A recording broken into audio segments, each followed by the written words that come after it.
এই পৃথিবীতে আমাকে কেউ কেউ আসলে আমার পাগলামিটাকে প্রশ্রয় দেয়নি, কেউই দেয়নি।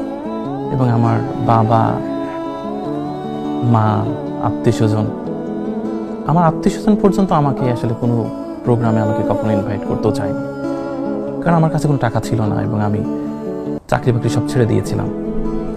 তো আসলে আমার স্ত্রী হচ্ছে সবসময় চেষ্টা করেছে আমার আমার শখটা পূরণ করতে। শখটা পূরণ করতে বলতে কি, ও চেয়েছে আমি যেন সবসময় আমি প্রকৃতির সাথে থাকি এবং বদলে না যাই। ও ক্যান্সার ধরা পড়লে ওর মাথার চুল পর্যন্ত পড়ে গিয়েছিল। এরপর হচ্ছে ওর চেহারাটা অনেকটা বিবর্ণ হয়ে গেছিল, যদিও খুব সুন্দর একটা মানুষ আমার দৃষ্টিতে, সত্যিও সুন্দর। তবু আমি ওর সাথে থেকেছি এবং আমি ওকে বলেছি, দেখো, প্রেয়সী কখনো কুৎসিত হয় না, প্রেয়সী সবসময় সুন্দর থাকে, তুমি আমার চোখে সবসময় সুন্দর।